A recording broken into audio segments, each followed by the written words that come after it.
দেখি সকালে রান্না করব কি সবজি আছে ছাদ বাগানে।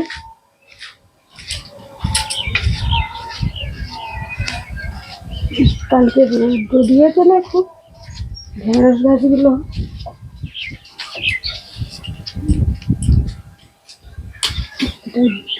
কাশি অর্ধেক।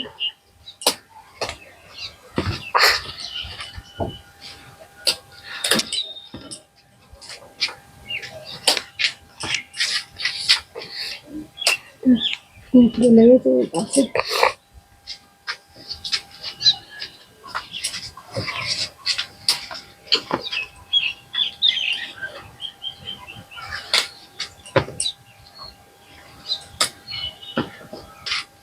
এখানে ঝিঙে গাছ ছিল কটা,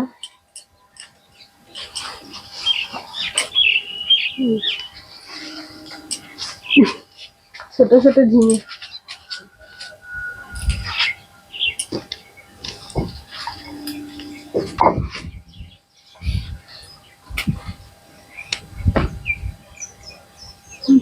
দিকে দেখি,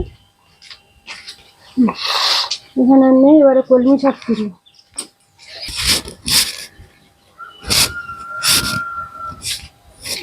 বেগুন গাছগুলো এত স্প্রে করে দিয়েছে যে ঝিমিয়ে যাচ্ছে বেগুন গাছ।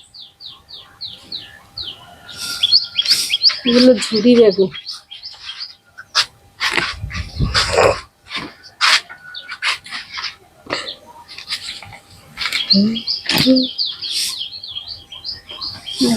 থাক।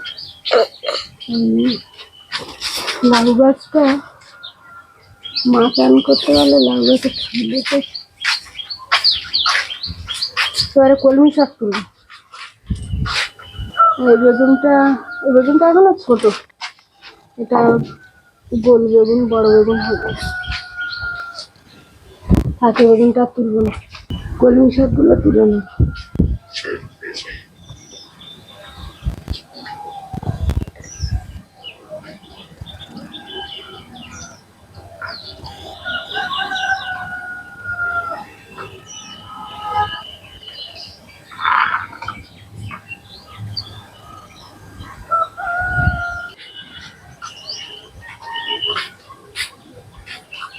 তো অনেক সময় লাগবে তুলতে।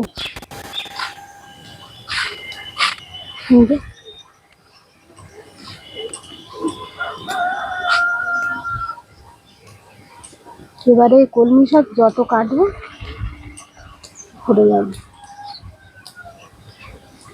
সব ঢেঁড়স চারা বার হচ্ছে। এরপরে যে ঢেঁড়স চারাগুলো দিলাম না, এই যে দেখো, এই যে একটা বেরিয়েছে, ভিতরে ভিতরে দেওয়া হয়েছে।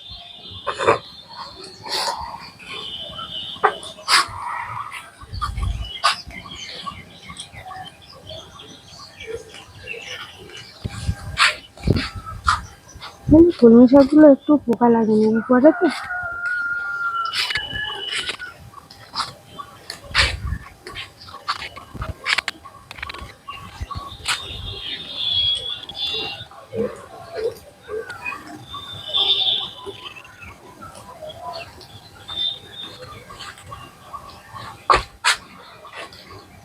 এই ঢেঁড়সের দানাগুলো খুব ভালো, যেখানে যা দানা দিয়েছি সব ভালো।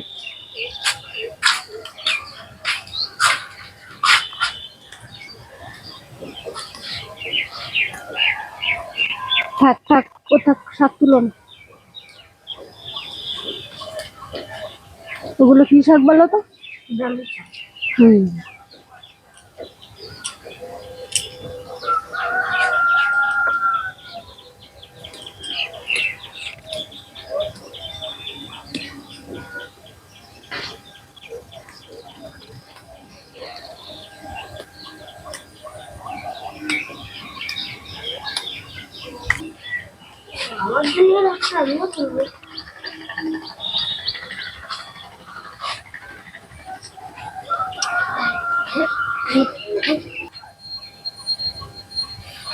এই যে কলমি শাক তুলেছি, কলমি শাক আলু দিয়ে ভাজা করব, আর ঢেঁড়স আর ঝিঙে আলু দিয়ে মাছ দিয়ে ঝোল করব। এবারে যাই রান্না করব, সবজি তোলা হয়ে গেল।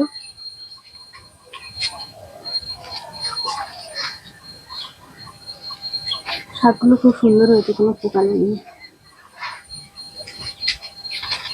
এই যে এখানে লাল শাক দিয়েছিলাম আর মূলো দিয়েছিলাম, এবারে সব এগুলো বার হচ্ছে। এই যে এগুলো লাল শাক, ওইদিকে এগুলো সাদা শাক হয়েছে। আর এই যে মূলো, এই দানাগুলো এগুলো বার হচ্ছে। এগুলো তো পাখিতে না কিসে পোকায় খেয়ে নিয়েছিল।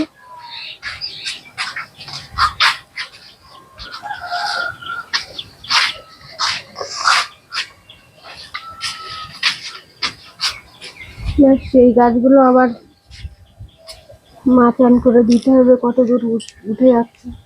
আর এই পুঁই শাকটা কালকে এনে রুয়ে দিয়েছিল,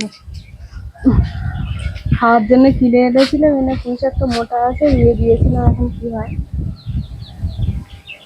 আর এই শশা গাছগুলো এখান থেকে 2-1টা তুলে দিতে হবে, না তো এত ঘন হবে না।